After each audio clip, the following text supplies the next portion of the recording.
The general prologue to the Canterbury tales. Canterbury டேல்ஸுடைய ப்ரொலாகில் first Chaucer எப்படி ஆரம்பிக்கிறார் அப்படின்னா, ஸ்ப்ரிங் சீசனை பற்றின டிஸ்கிரிப்ஷன். ஏன்னா இவங்க இந்த பில்கிரிமேஜ் போகிறதே ஸ்ப்ரிங் சீசனில் தான், ஓகேவா? ஸோ ஸ்ப்ரிங் சீசன் எப்படி இருக்கும் அப்படின்னு சொல்லி ஆரம்பிக்கிறாரு. இந்த பேர்ட்ஸுடைய சீப்பிங் சவுண்டு, அப்படியே மரங்கள் செடி கொடி இந்த இதெல்லாம் அப்படியே வர்ணிச்சுட்டு என்ன சொல்கிறார் அப்படின்னா, இந்த ஸ்ப்ரிங் சீசன் தான் மக்கள் இந்த பாத யாத்திரை போகிறக்கு ஒரு உகந்த காலம் அப்படின்னு சொல்லி சொல்கிறாரு. இங்கிலீஷ் பில்கிரிம்ஸ் மோஸ்ட்லி எங்கே போவாங்கன்னா ரொம்ப தூரமாக இருக்கிற ஹோலி லேண்டு, ஹோலி பிளேசஸ்க்கு தான் போவாங்க. பட் இருந்தாலும் சிலர் இந்த பக்கத்தில் இருக்கிற கேண்டர்பரி அப்படிங்கிற இடத்துல இருக்கக்கூடிய மார்டையர்சன் தாமஸ் பெக்கெட்டுடைய கத்தீட்ரலுக்கும் போவாங்க அப்படின்னு சொல்லி சொல்கிறாரு. ஸோ இவருமே அந்த பிளானில் தான் இருக்கார். ஸோ இவர் ஒரு பில்கிரிமேஜ் போக போகிறாரு. சென்ட் தாமஸ் பெக்கெட்டுடைய கத்தீட்ரலுக்கு, கேண்டர்பரி இருக்க கத்தீட்ரலுக்கு இவர் போக போகிறாரு. இப்போ போகிற வழியில் வந்து டபார்டின் அப்படிங்கிற ஒரு இன்ல ஸ்டே பண்ணியிருக்காரு. சவுத் வார்க் அப்படிங்கிற இடத்துல இந்த டபார்டின் இருக்குது, அங்கே தங்கியிருக்காரு. அப்போது இவர் இருக்கிற அந்த இன்னுக்கு வந்து ஒரு 29 ட்ராவலர்ஸ் குரூப்பாக இருக்காங்க. அவங்க மொத்தமாக வராங்க. அப்போது எல்லாமே டைவர்ஸாக இருக்காங்க. இப்போது சர்ச் ரிலேட்டட் பர்சன்ஸ் கொஞ்சம் பேர், தென் ஷிப்மேனு, தென் ஃப்ரையார், அப்படி இப்படின்னு ரொம்ப வித்தியாசமான செட் ஆஃப் ஆட்கள்லாம் இருக்காங்க. ஸோ சார்ஸருக்கு இவங்கெல்லாம் பார்த்தோன்னே இன்ட்ரெஸ்ட், சரி இவங்க கூட சேர்ந்து போகலாமான்னு சொல்லி ஒரு ஆசை அவருக்கு இருக்குது. அவங்களுமே ஒத்துக்கிறாங்க. ஸோ இவங்களாம் சேர்ந்து இன்றைக்கி நைட் இந்த இன்னில் தங்கிட்டு நெக்ஸ்ட் டே மார்னிங் இங்கேருந்து கேண்டபரிக்கு போக போகிறாங்க, ஓகேவா? இப்போ சார்ஸர் தான் நமக்கு இதை நரேட் பண்ணிகிட்ருக்காரு. அவருக்கு இப்போ என்ன ஆசை அப்படின்னா, இங்கே வந்திருக்கிற எல்லா பில்கிரிம்ஸையும் அப்படியே லிஸ்ட் பண்ணி அவங்க எப்படி எப்படி இருக்காங்க அப்படிங்கிறத நமக்கு சொல்ல போகிறாரு இந்த ஜெனரல் ப்ரொலாகில். ஆஃப்டர் சொன்ன பிறகு அவங்க ஒவ்வொருத்தருடைய டேல், ஓகேவா? ஃபஸ்ட்டு நைட், அவரை பற்றி டிஸ்கிரைப் பண்ணி இது எல்லாமே சார்ஸருடைய பாயிண்ட் ஆஃப் வியூ, ஓகேவா? அவர் நோட்டீஸ் பண்ணதை வச்சு அவங்கள பற்றி, அவங்களுடைய கேரக்டரிஸ்டிக்ஸை சார்ஸர் சொல்கிறாரு. ஃபர்ஸ்ட் நைட்டை பற்றி பார்த்தோம் அப்படின்னா, அவர் இருக்கிற எல்லா பில்கிரிம்ஸ்லேயும் ரொம்ப ஒரு நோபலஸ்ட்டாக தெரிகிறாரு. ரொம்ப லாயலாக இருக்கார், ரொம்ப ஹானர் அண்ட் ரொம்ப ஜெனரஸாக, நிறைய குட் மேனர்ஸோடு இருக்கார். ரொம்ப பொலைட்டாக இருக்கார். அவர் வாயிலேருந்து எந்த ஒரு தப்பான ஒரு வார்த்தை முடிக்கிறதுக்கு ரொம்ப கைண்டாக தான் பேசுகிறாரு. அன்கைண்ட் வேர்டு அவர் வாயிலேருந்து வரவே மாட்டேங்குது. இந்த நைட்டோட அவருடைய பையனுமே வந்திருக்கான், ஓகேவா? அவனுக்கு ஒரு 20 வயசு இருக்கும். செகண்ட் பர்சனையும், ஓகேவா? 20 வயசு இருக்கும். ஃபாதருக்கு ஒரு ஆப்ரெண்டிஸாக கூட வந்து ஹெல்ப் பண்ணிகிட்டே இருக்கான். பார்த்து ரொம்ப லவ்லியாக தெரியுறான், ரொம்ப ஸ்ட்ராங்காக பியூட்டிஃபுல்லாக இருக்கான் பார்க்கறதுக்கு. நல்லா பாடுறான், ஃப்ளூட் வாசிக்கிறான், நல்லா ட்ராப் பண்ண தெரியுது, எழுத தெரியுது, ஹார்ஸ் ரைட் பண்ண தெரியுது. ஒரு கடமை வாய்ந்த ஒரு பையனாக அவங்க அப்பாவுக்கு இருக்கிறான். பார்த்தாலே தெரியுது, அதை பார்க்கும்போது நல்லா தெரியுது. நிறைய ரெஸ்பான்சிபிலிட்டி அவனுக்கு இருக்குது. அதெல்லாமே நிறைவேற்றுற ஒரு பையனாக பார்க்க ஒரு நல்ல ஒரு அப்பாக்கேற்ற ஒரு பையனாக இருக்கான். அப்பாவுக்கு சொல் பேச்சு கேட்டு நடக்கிற ஒரு பையன் மாதிரி தெரியுறான். இவன் ஸ்கொயர், ஓகேவா? தென் மூணாவது, இவங்க 2 பேர் கூட சேர்ந்து இவங்களுக்கு ஹெல்ப் பண்ணுற மாதிரி ஒரு சர்வெண்ட்டுமே இருக்கார். அவர் யாருன்னா யாமேன், அந்த நைட்டுடைய யாமேன், ஓகேவா? ஒரு சர்வெண்ட்.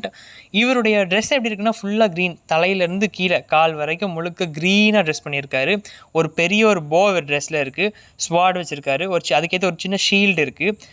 தென் அட்டையரை பார்த்தா அப்படியே ஒரு ஃபாரஸ்டர் ஃபீல் இருக்குது. பச்சை கலர் ட்ரெஸ் பண்ணியிருக்கான்னு சொல்லி பார்த்தோம் இல்லையா? ஃபாரஸ்டர் அப்படின்னு இந்த ஃபாரஸ்ட் சம்மந்தப்பட்ட விஷயங்கள்லாம் தெரிஞ்சிருக்கிறவங்க. ஸோ பார்த்தா அப்படியே ஒரு ஃபீல் இருக்குது. இதை யாமன் வந்து இந்த ஸ்கொயர் அண்ட் நைட் 2 பேர் கூடயும் அக்கம்பெனி பண்ணி வந்து அவங்களுக்கு ஹெல்ப் பண்ணுறதுக்காக கூட வந்திருக்காரு, ஓகேவா? ஸோ இவங்க 3 பேர் சேர்ந்து ஒரு குரூப். தென் 4வதாக யார் டிஸ்கிரைப் பண்ணுறாரு அப்படின்னா ப்ரையாரஸ். இவங்க பேர் மேடம் எக்லண்டைன். நன்ஸ்டேலே இவங்களை பற்றி கிளியராக நம்ம பார்த்துருப்போம், இருந்தாலும் இதுலேயும் பார்க்கலாம். டேபிள் மேனர்ஸ் ரொம்பவே சூப்பராக ஃபாலோ பண்ணுவாங்க. பார்க்க ரொம்ப ப்ரெட்டியாக இருப்பாங்க. கையில் எப்போவுமே அந்த ஜெர்மாவில் வச்சு ஜெம் சொல்லிகிட்டே இருப்பாங்க. அவங்களுடைய ப்ரூச்சில் வந்து லவ் கான்குவெஸ்ட் ஆல்னு சொல்லிட்டு லாட்டினில் எழுதியிருக்கும். அவங்க நெத்தி நல்லா பெருசாக இருக்கும். அது மட்டும் இல்லாமல் சாப்பிட்டு முடிச்சுட்டு அப்படியே இந்த உதரை நீட்டாக, அந்த எந்த ஒரு அழுக்கும் தெரியாத மாதிரி நல்லா நீட்டாக க்ளீன் பண்ணி எடுத்துருவாங்க. ஃப்ரெஞ்சு தான் பேசுவாங்க, இங்கிலீஷ் ஆக்சென்ட்டில் பேசுவாங்க. ரொம்ப கம்பேஷனேட்டாக இருப்பாங்க. மிருகங்கள்லாம் அவங்களுக்கு ரொம்பவே பிடிக்கும், ஓகேவா? ஒரு மவுஸ் ட்ராப்பில் மாட்டிக்கினா கூட அதுக்காக அழுவாங்க. நாய்க்கு மீட் போடுறது, அவங்க சாப்பிட்றத கூட நாய்க்கு கொடுத்துருவாங்க. இப்படி ரொம்ப கம்பேஷனேட்டாக இருக்கிற ஒரு லேடி தான் இந்த ப்ரையாரஸ், மேடம் எக்லண்டைன், ஓகேவா? தென் 5வது ஒரு மாங்க். இவர் அடுத்த பில்கிரம். இவர் ரொம்ப ஹேண்ட்ஸமாக இருக்கார் பார்க்குறக்கு. இவருக்கு வந்து இந்த மாங்க்குன்னு உள்ள அந்த ஆர்டர்ஸ்லாம் அவர் ஃபாலோவே பண்ண மாட்டார். இவர் ஹண்டிங்லாம் போவார். ஆனால் இவருக்குன்னு இருக்கிற ஆர்டர் படி இவர் இந்த ஹண்டிங்லாம் போகக்கூடாது. பட் இவர் என்ன சொல்லுவார் அப்படின்னா, ஏன் நான் இப்படி இருந்தால் நான் போகக்கூடாது அப்படின்னு சொல்லி இது பண்ணுவார். ஹார்ஸ் நல்லா ரைட் பண்ணுவார். அந்த ஹார்ஸ் பிரிடலை பிடிச்சி இவர் இந்த ஆட்டும்போது அதில் ஜிகிள்னு இந்த மணிலாம் கட்டியிருப்பாங்களே இந்த ஹார்ஸ் பிரிடலில், அந்த ஹார்ஸோடைய கடிவாளத்தில் அந்த சவுண்ட்லாம் கேட்கும்போது சர்ச்சோட பெல்லும் அதுவும் ஈக்குவலாக கேட்குற மாதிரியே இருக்குமா. நல்லா அதெல்லாம் ரைட் பண்ணுவார். ஸோ அந்த ஒரு பார்த்தவர் பார்த்தா அந்த ஃபாதர் லுக்கே இல்லை. அப்போ சார்ஸருக்கு என்ன சொல்ல அப்படின்னா, ஏன் மாங்க்குனா இந்த தலையில் முடி கொஞ்சம் கம்மியாக, தொப்பை வச்சுக்கிட்டு குண்டா அப்படி தான் இருக்கணுமா? இவரை மாதிரி இருக்கலாமே, அதுக்கு இவர் ஒரு எடுத்துக்காட்டு அப்படின்னு சொல்லிட்டு இந்த மாங்கை பற்றி சார்ஸர் சொல்கிறாரு. தென் 6வது பில்கிரிம் ஒரு ஃப்ரையார் வந்து ரொம்ப ஜோவியலாக இருக்கார், ரொம்ப நல்லா பேசுகிறார். இவர் வந்து இந்த கன்ஃபெஷன்ஸ் கேட்குறவர், ஓகே, அந்த பாவ மன்னிப்பு கேட்குறவர். பணம் கொடுத்தா அவங்களுக்கு பாவம் மன்னிக்கப்படும். இப்படி ஒரு ஆள் தான் அந்த ஃப்ரையார். இதனாலேயே நிறைய லேண்ட் லார்ட்ஸ் கிட்டலாம் இவர் ரொம்ப ஃபேமஸாக இருக்கார். ஓகேவா, ஏன்னா நிறைய பணம் கொடுப்பாங்க அவங்க. ஸோ அவங்களுக்கு பாவங்கள்லாம் உடனே மன்னிக்கப்படும். ஸோ அவங்ககிட்டலாம் ரொம்ப ஃபேமஸாக இருக்கார். அது மட்டும் இல்லாமல் இந்த இன்கீப்பர்ஸ், பார்மெய்ட்ஸ், இவங்ககிட்டலாம் ரொம்ப ஃபேமஸாக இருக்காங்க. இரவு போனாலும் அவங்க ஃப்ரீயாக அவங்களுக்கு குடிக்கலாம் கொடுக்கலாம் செய்வாங்க. ஓகேவா. தென் 7வது பில்கிரிம் ஒரு மர்ச்சன்ட். இவர் வந்து எப்போவுமே லாபத்தை பற்றி மட்டுமே தான் பேசிகிட்டு இருப்பார். அது மட்டும் இல்லாமல் நல்லா கடன் வாங்குவார். ஆனால் வெளியே பார்த்தா வந்து தான் கடன் வாங்காத மாதிரியே அவ்வளோ அழகாக ப்ரிட்டெண்ட் பண்ணிடுவார் இந்த மர்ச்சன்ட். இவருடைய பேர் என்னன்னு சார்ல்ஸுக்கு கிளியராக தெரியல. ஓகேவா. தென் ஒரு கிளர்க். இந்த கிளர்க் பார்க்க ரொம்ப ஒல்லியாக இருக்கார். அது மட்டும் இல்லாமல் இவர் வந்து ஆக்ஸ்ஃபோர்ட் யூனிவர்சிட்டியில் ஃபிலாசபி படிக்கிற ஒரு ஸ்டூடெண்ட். ஓகேவா.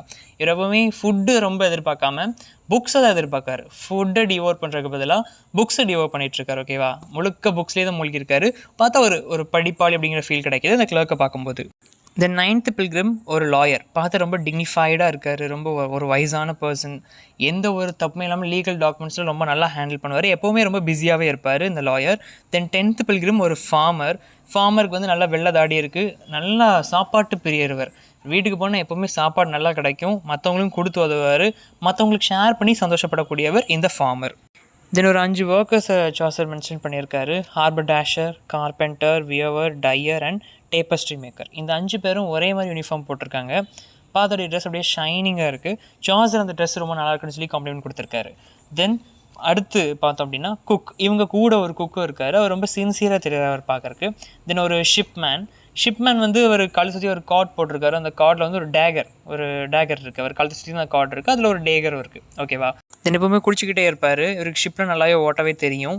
தென் ஷிப்பில் போகும்போது அந்த ஒயின் மர்ச்சன்ட் எடுத்து ஒயினை திருடியும் குடிச்சிட்றாரு. ஓகேவா. குடிப்பழக்கம் நிறையவே இருக்குது. ஆனால் ஷிப் நல்லா கண்ட்ரோல் பண்ணவும் தெரியும் ஷிப்மேனுக்கு. தென் ஃபிசிஷியனுக்கு வந்து நல்லா அந்த மெடிசன் பற்றி நாலேஜ் நல்லாவே இருக்கும். அது மட்டும் இல்லாமல் ஆஸ்ட்ரானமி மேலேயும் கொஞ்சம் இன்ட்ரெஸ்ட் ஃபிசிஷியனுக்கு இருக்குது. தென் இந்த ஸ்கிரிப்சர்ஸ் மேலேயுமே ஃபிசிஷியனுக்கு இன்ட்ரெஸ்ட் உண்டு. சில நேரம் அதையுமே நல்லா ரீட் பண்ணுவார். ஏன்ஷியன்ட் அண்ட் மாடர்ன் மெடிக்கல் அத்தாரிட்டிஸோட நாலேஜ் நல்லாவே இருக்குது. அவங்களுடைய அட்வைசஸ்லாம் நல்லா கேட்கக்கூடியவர் தான் ஃபிசிஷியன். பட் என்ன கொஞ்சம் கஞ்சத்தனவர்கிட்ட உண்டு. பட் கஞ்சத்தனம் இருந்தாலும் இவருக்கு பிடிச்ச ஃபேவரட்டான மெடிசன் என்னன்னு சொல்லி சாசர் சொல்லியிருக்காரு அப்படின்னா கோல்டுன்னு சொல்லி ரெஃபர் பண்ணியிருக்காரு. ஸோ அந்த மாதிரி வெல்த் மேலே இன்ட்ரெஸ்ட் இருக்குது. பட் இருந்தாலும் கொஞ்சம் கஞ்சத்தனமாக செலவு பண்ணக்கூடிய ஒரு பர்சன் சொல்லி சாசர் மென்ஷன் பண்ணுறாரு. தென் ஒய்ஃப் ஆஃப் பாத். இவங்க இந்த சர்ச் விஷயத்தெல்லாம் ரொம்பவே ஒரு முக்கியமான ஒரு ஆளாக இருப்பாங்க. இவங்க டெஃப், காது கேட்காது. ஓகேவா. சர்ச் விஷயம்னா ரொம்பவே முக்கியமான ஒரு ஆளாக இருப்பாங்க. அடிக்கடி டப்புன்னு கோவப்படுவாங்க. மட்டும் இப்போ சர்ச் போயிருக்காங்க அப்படின்னா ஆஃபரிங், இந்த காணிக்கை கொடுப்பாங்க இல்லையா, அதில் வந்து ஃபஸ்ட்டு எப்போவுமே இவங்க தான் கொடுப்பாங்க. சம்மன் இவங்களை முந்தி வேறு யாரும் போய் கொடுத்துட்டாங்கன்னா இவங்களுக்கு அப்படியே மூக்குக்கு மேலே கோவம் வரும். அவ்வளோ ஒரு கோபக்கார ஒரு வழி தான் ஒய்ஃப் ஆஃப் பாத். ஓகேவா. தலையில் ஒரு ஹெட் கவரிங் போட்டிருப்பாங்க. அந்த ஹெட் கவரிங் வந்து சாசர் என்ன சொல்கிறார் அப்படின்னா கிட்டத்தட்ட ஒரு 10 pounds அது வெயிட் இருக்கும். அப்படி பார்த்தா ஏன்னா அது அவ்வளோ வெயிட் இருக்காது. பட் இவர் சொல்கிறார் அவ்வளோ பெருசாக சுற்றி கட்டியிருக்காங்களாம். அவ்வளோ பெருசாக இருக்கிற மாதிரி அவருக்கு ஒரு ஃபீல் இருக்குது. ஸோ அவ்வளோ பெருசாக ஒரு ஹெட் கவரிங் போட்டிருக்காங்க அப்படின்னு சொல்லி சொல்கிறார். ஓகேவா. மட்டும் இல்லாமல் ஒரு 5 பர்சனை மேரேஜ் பண்ணியிருக்காங்க. நிறைய பில்கிரிமேஜ் போயிருக்காங்க அப்படின்னும் சாசர் சொல்கிறாரு. தென் பார்சன் வந்து ரொம்பவே ஜென்டிலான பர்சன். பட் ரொம்ப ரிச்சான ஒரு பர்சன் கிடையாது. ரொம்ப ஒரு பூரான பர்சன். ஜீசஸ் கிரைஸ்டுடைய உண்மையான டீச்சிங்ஸை மக்கள் கொண்டு சேர்க்கணும் அப்படிங்கிறது தான் அவருடைய ஒரே எண்ணம். ஓகே. நல்லா ப்ரீச் பண்ணுவார். ப்ரீச் பண்ணுறதை என்ஜாயுமே பண்ணுறாரு. அவருடைய பேரிஷ்னர்ஸ்க்கு நல்லா இன்ஸ்ட்ரக்ஷன்லாம் கொடுப்பாரு. ஒவ்வொரு வீட்டையும் போய் பார்ப்பார். அது மட்டும் இல்லாமல் இவர் இந்த பில்லெல்லாம் கலெக்ட் பண்ணி தான் வேலை. இந்த டித்தை, அதாவது இந்த தசமபதம் அப்படின்னு சொல்லி சொல்லுவாங்க, அதெல்லாம் வாங்க வேண்டியது தான் இவருடைய வேலை. பட் தசமபதம் கொடுக்காதவங்களை வந்து சர்ச்சை விட்டு தள்ளி வைக்கணும் அப்படிங்கிற ரூல்லாம் உண்டு. பனிஷ்மெண்ட்லாம் கொடுக்கணும்ல ரூல்லாம் உண்டு. பட் இவருக்கு அதெல்லாம் பிடிக்கவே செய்யாது. எக்ஸ்கம்யூனிகேட் பண்ணுறதெல்லாம் அவருக்கு பிடிக்கவே செய்யாது. தசமபதம் கொடுத்தா என்ன, கொடுக்கலாம் என்ன, அவங்க பொறுமையாக தருவாங்கன்னு சொல்லி ரொம்ப ஜென்டலாக பிஹேவ் பண்ணக்கூடிய ஒரு பர்சன் தான் இந்த பார்சன். ஓகேவா. எல்லா வீட்லேயும் போய் பார்ப்பார். அந்த பங்கில் இருக்க எல்லா வீட்லேயும் போய் மீட் பண்ணுவார். தென் கைண்டாக இருப்பார். இந்த பாவம் பண்ணவங்க கிட்ட கூட ரொம்ப கைண்டாக நடந்துக்குவார் பார்சன் யார் கூட வந்திருக்காரு அப்படின்னா ஒரு பிளாமன் கூட வந்திருக்காரு. அந்த பிளாமனும் இவர் மாதிரி தான் ரொம்ப ஹார்டாக ஒர்க் பண்ணுவார். தென் கடவுளை அவருக்கு ரொம்பவே பிடிக்கும். இந்த டித்தே தசமபதம்லாம் ரொம்ப கரெக்டாகவே இந்த பிளாமன் பே பண்ணிடுவார். தென் ஒரு மில்லருடைய தலை வந்து ரொம்ப ரெட் கலரில் இருக்கும். ரெட் கலர் ஹேர், தலை அப்படியே சிவப்பு கலரில் இருக்குது. தேவையில்லாத டர்ட்டி ஜோக்ஸ்லாம் ஓவராக பாஸ் பண்ணுவார். இந்த மில்லர் ரொம்ப ஸ்ட்ராங்காக தெரிவார். ரொம்ப ரஃப்பாகவும் இருப்பார். இந்த ஹானஸ்டியெல்லாம் மில்லர்கிட்ட எதிர்பார்க்கவே முடியாது. ஒரு ரெஸ்லிங் காம்படிஷன் வந்துச்சு அப்படின்னா அதில் வின்னர் இந்த மில்லராக தான் இருப்பார். ஓகேவா. தென் ஒரு மேன்சிபிள் வந்து யாருன்னா இந்த கோர்ட்டில் இந்த ப்ரொவிஷன்ஸ் தேவையான பொருட்கள்லாம் வாங்கி கொடுக்குற ஒரு பர்சன் தான். அன்எஜுகேட்டட். ஆனால் அங்கே இருக்கிற மோஸ்ட் ஆஃப் தி லாயர்ஸை காட்டிலும் அறிவு இந்த மேன்சிபிளுக்கு தான் உண்டு. ஓகேவா. இவர் வேலை பார்க்குற அந்த லாயர்ஸை கிட்ட யார்கிட்டலாம் வேலை பார்க்குறாரோ அவங்களெல்லாம் காட்டிலும் இவருக்கு நாலேஜ் நிறையா உண்டு. Even he is uneducated. ஓகேவா. தென் ரீவோடைய ஹேர் வந்து ரொம்ப ஷார்ட்டாக தான் இருக்கும்.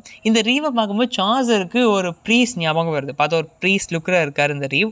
ஒரு நல்ல ஒரு கார்பெண்டரும் கூட இந்த ரீவ். இவருடைய லார்டுடைய எஸ்டேட் சொத்தெல்லாம் ரொம்ப நல்லா பராமரிச்சுக்குவார். அதே மாதிரி இவருடைய சொந்த மணி ப்ராப்பர்ட்டி இது எல்லாத்தையுமே ரொம்ப நல்லாவும் பார்த்துக்குவார். அது மாதிரி இல்லாமல் கஞ்சத்தனமாகவும் செலவு பண்ணுவார் இந்த ரீவ். ஓகேவா? தென் சம்மனருடைய வேலையை சம்மன் பண்ணுறது. இப்போ யாரும் கூப்பிட்டு விட்டுருக்காங்க அப்படின்னா அவங்கள கூப்பிட்டு சம்மன் பண்ணுறது தான். யாரும் சர்ச்சோடைய லாவை வயலேட் பண்ணாலோ இல்லை ஃபாதர் ப்ரீஸ்ட் கூப்பிட்டு விட்டாலோ அவங்கள கூப்பிடுறது தான் இந்த சம்மனருடைய வேலை. பட் இவர் எப்படின்னா அவருடைய பொசிஷனை யூஸ் பண்ணி அந்த ஊரில் இருக்கிற யங் விமனை டாமினேட் பண்ணுறதுடைய வேலை. ஒரு லெக்சரஸான ஒரு பர்சன் இவர். ஜஸ்ட்டு ஒயினுக்காக இவருடைய கேர்ள் ஃப்ரெண்டையே இன்னொரு ஆம்பளை கூட அனுப்பினவர் தான் இந்த சம்மனர். ஸோ ரொம்ப ஒரு கரப்டான ஒருத்தர். பட் இல்லாமல் சில நேரம் குடிச்சிட்டே அப்படியே லாட்டின் ப்ரைஸ்லாம் அப்படியே வளருவார். அந்தளவுக்கு கொஞ்சம் ரொம்பவே ஒரு மோசமான ஒரு பர்சன். தென் இவருடைய பவரை தப்பாக யூஸ் பண்ணக்கூடிய ஒரு பர்சன் தான் இந்த சம்மனர். தென் பாடனர் பார்த்தோம்னா நல்லா அந்த குதிரை நல்லா ரைட் பண்ணுவார். ரோம் கோர்ட்டில் ஒர்க் பண்ணியிருக்காரு. நல்லா பாடவும் செய்வார். இவருடைய ஹேர் நல்லா லாங்காக எல்லோ கலரில் இருக்கும். நிறையா இவர் ட்ரிப் ரோம்லேருந்து திரும்ப அப்படி வரும்போது அவருடைய ட்ரிப்பில் பல நினைவு சின்னங்களை தன்னோட கூட கொண்டு வந்திருப்பார். இப்போது இந்த இடத்துக்கு போகிறோன்னா ஒவ்வொரு ஊருக்கு ஒரு ஃபேமஸாக ஒரு பொருள் இருக்கும் இல்லையா, அதெல்லாம் தான் கூட கொண்டு வந்துட்டு இது இங்கே உள்ளது அங்கே உள்ளதுன்னு சொல்லிட்டு இருக்காரு. நரேட்டர் வந்து என்ன சொல்ல அப்படின்னா பாடனர் பார்த்தா ஒரு மாதிரி வித்தியாசமாக ஒரு லுக்கில் இருக்கார், மேபி ஒரு ஹோமோசெக்சுவலாக இருக்கலாம் அப்படின்னு சொல்லிட்டு இவர் ஒரு கமெண்ட் கொடுக்குறாரு. தென் இவர் வந்து மெட்டீரியல் வெல்த் மேலே பாடனருக்கு ரொம்ப ஒரு இன்ட்ரெஸ்ட் இருக்குது. அதை பார்த்த உடனே கண்டுபிடிச்சிட்டாரு. ஸோ அதையுமே கலாய்க்கிறாரு நரேட்டர். அதை தாண்டி ஒரு நல்ல ஒரு குட் ப்ரீச்சர், நல்ல ஒரு ஸ்டோரி டெல்லர் அண்ட் ஒரு சிங்கரும் கூட. ஓகேவா? ஸோ இப்போது எல்லா பில்கிரிம்ஸையுமே சாசர் நரேட்டர் நமக்கு சொல்லிட்டார். இவங்க தான் வந்திருக்கான்னு சொல்லிட்டு நமக்கு டிஸ்கிரைப் பண்ணி காட்டிட்டார். அடுத்து என்ன சொல்கிறார் அப்படின்னா ஒரு அப்பாலஜைஸ் கேட்குறாரு. என்ன அப்படின்னா நான் மேபி ஏதாவது ஒரு அஃபென்ஸ் கொடுத்துருக்கலாம், தப்பாக யாரையும் பற்றி சொல்லியிருக்கலாம், அதை ரீடர்ஸ் யாரும் தப்பாக எடுத்துக்காதீங்க. நான் வந்து என் மனசாட்சிக்கு உண்மையாக தான் நான் எல்லோரும் இன்ட்ரடியூஸ் பண்ணியிருக்கேன். அந்த கேரக்டர்ஸ் தான் அப்படியே உங்களுக்கு போர்ட்ரே பண்ணணும் அப்படிங்கிறது தான் என்னுடைய ஒரே எண்ணம். ஓகேவா?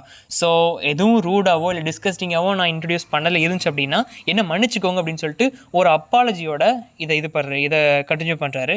இப்போது இந்த பேங்க்வெட் நடக்குது. நைட்டெல்லாம் சாப்பிட்டாங்க. எல்லோரும் சாப்பிட்ட பிறகு இந்த என்னுடைய ஹோஸ்ட் ஓனர் வராரு. அவர் தான் இந்த இதுக்கு ஹோஸ்ட். அவர் வராரு, வந்து இந்த குரூப்கிட்ட பேசுகிறார். இந்த மொத்தமாக 29 பேர் ப்ளஸ் சாசர்கிட்ட என்ன சொல்கிறார் அப்படின்னா எல்லாரையும் நான் வெல்கம் பண்ணுறேன், நீங்கள் வந்து ரொம்ப சந்தோஷம், இந்த இடத்த நீங்கள் ரொம்பவே சந்தோஷமாக வச்சுக்கிறீங்க. நான் வந்து உங்களுக்கு ஒரு டாஸ்க் கொடுக்கலான்ட்டு இருக்கேன். ஏன்னா இந்த பயணம் வந்து சும்மா அப்படி வந்துட்டு சும்மா உட்காந்து தங்கிட்டு போகலாம் நல்லா இருக்காது. ஸோ நான் ஒரு டாஸ்க் கொடுக்கலான்ட்டு இருக்கேன். அப்போது ஒவ்வொரு பில்கிரிமும் ஆளுக்கு 2 ஸ்டோரி சொல்லணும். ஒரு ஸ்டோரி இங்கேருந்து கேண்டபரி போகும்போது, இன்னொரு ஸ்டோரி அங்கேருந்து திரும்ப வரும்போது. இப்போ இந்த ஸ்டோரி இந்த டாஸ்க் எதுக்கு அப்படின்னா நான் ஸ்டோரியை கேட்டுருவேன். கேட்டுட்டு எனக்கு எந்த ஸ்டோரி பிடிச்சிருக்கோ அதை நான் ஜட்ஜ் பண்ணி பெஸ்ட் ஸ்டோரியாக அனௌன்ஸ் பண்ணுவேன். பெஸ்ட் ஸ்டோரி டெல்லராக அவங்க சொல்லுவேன். சொல்லிவிட்டு திரும்ப வரும்போது அவங்களுக்கு நான் ஒரு மீல் ஆஃபர் பண்ணுவேன். அவங்களுக்கு ஒரு ட்ரீட் மாதிரி நான் கொடுப்பேன் அப்படின்னு சொல்கிறாரு. அதுக்கப்புறம் என்ன சொல்கிறேன் அப்படின்னா நான் அவங்க கூட கைடாகவே வரேன். கேண்டபரி போகிற வரைக்கும் ஃப்ரீயாக நான் அவங்க கூட வந்து உங்களுக்கு நான் வழிகாட்டியாக வரேன் அப்படின்னு சொல்லிட்டு. இன்னொன்று என்ன சொல்கிறார் அப்படின்னா இப்போ நான் ஜட்ஜ்மெண்ட் கொடுப்பேன். நான் வந்து இவங்க தான் பெஸ்ட்டாக சொன்னாங்கன்னு சொல்லுவேன். யாருக்காவது அதில் மாற்று கருத்து இருக்குன்னு சொல்லி சண்டைக்கு வந்தீங்க அப்படின்னா மற்றவங்களுடைய செலவெல்லாம் நீங்கள் தான் ஏற்றுக்கணும் அப்படின்னு சொல்கிறாரு. எல்லாருமே இந்த டீலுக்கு ஓகே சொல்லிடுறாங்க. தென் அடுத்த நாள் மார்னிங் ஹோஸ்ட் எல்லாரையுமே எழுப்பி விட்றாரு. எல்லாரையும் மொத்தமாக கேதர் பண்ணி வச்சுட்டு மறுபடியும் அந்த அக்ரிமெண்ட்டை பற்றி சொல்கிறார். நான் சொன்னது எல்லாருக்கும் ஞாபகம் இருக்குல்ல, நான் ஃப்ரீயாக அவங்க கூட வருவேன், ப்ளஸ் ஸ்டோரி நான் கேட்பேன். எல்லார்ட்டையும் ஆளுக்கு 2 ஸ்டோரி சொல்லணும். போகும்போது ஒன்று, வரும்போது ஒன்று. நான் தான் ஜட்ஜ் பண்ணுவேன். ஜட்ஜ் பண்ண பிறகு அதில் யாருக்கும் டிஸ்பியூட் எதுவும் மாற்றுக்கிறது இருந்துச்சு அப்படின்னா நீங்கள் தான் என் சண்டைக்கு வரக்கூடாது, பட் அந்த எக்ஸ்பென்சஸ் எல்லாம் நீங்கள் தான் பார்த்துக்கணும் அப்படின்னு சொல்லி அவர் சொல்கிறாரு. இதை மறுபடியும் சொல்லி ஞாபகப்படுத்தின பிறகு எல்லாரும் ஓகேன்னு சொல்லி அக்ரி பண்ணிக்கிறாங்க. அதுக்கப்புறம் ஸ்ட்ராஸை வச்சு யார் முதல்ல ஸ்டோரி சொல்லணும்னு சொல்லி டிசைட் பண்ணுறாங்க.